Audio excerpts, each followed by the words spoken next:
Why is Surah Al-Fatiha the most powerful chapter in the Quran?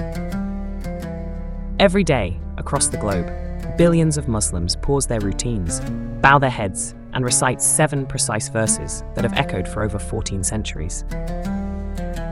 This is Surah Al-Fatiha, the opening chapter of the Quran. Though brief, it carries unmatched spiritual power. It is the essence of divine guidance, distilled into 7 lines of mercy, praise, accountability, worship, and hope. But what makes these verses so extraordinary? Al-Fatiha occupies a unique place in Islamic worship. It appears in every unit of the 5 daily prayers, recited 17 times each day by devout followers.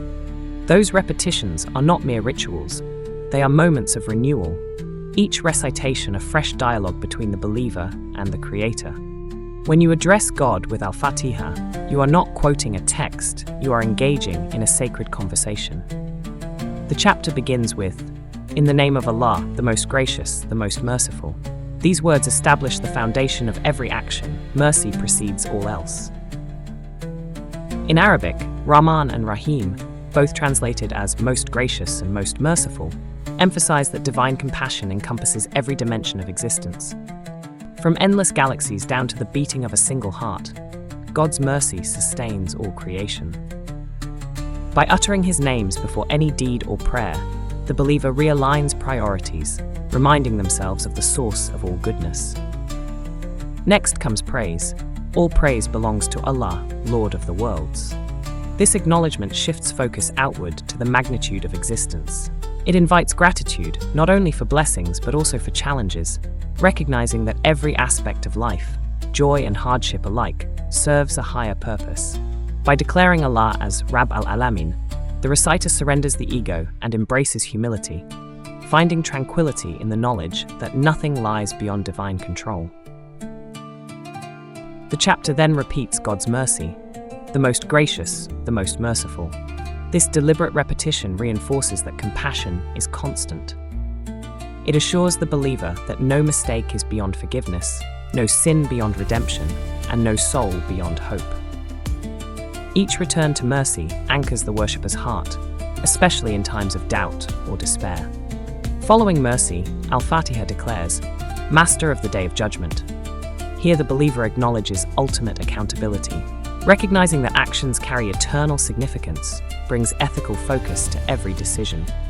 This verse is not meant to instill fear alone, but to foster mindfulness, an awareness that life's true purpose unfolds in service and sincerity, not mere fleeting pleasures.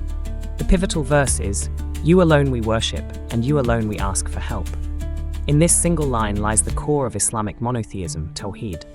It embodies total devotion and absolute reliance on God, excluding any partners or intermediaries.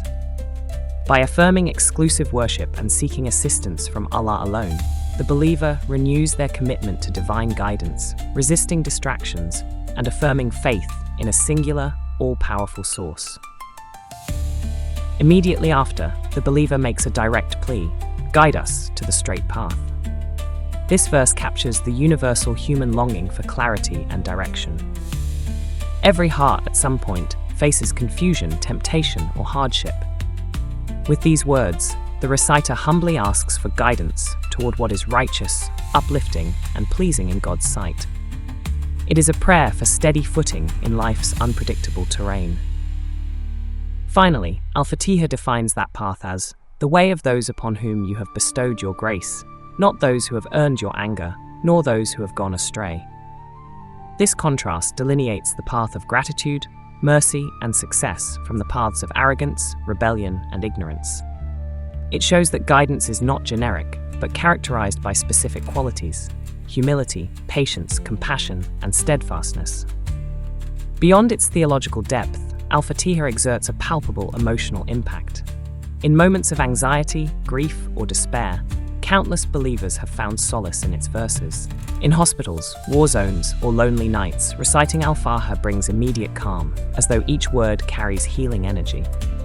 Islamic tradition even describes Al-Fatiha as a cure, shifa, and recommends its use in ruqya, spiritual healing, attesting to its restorative power.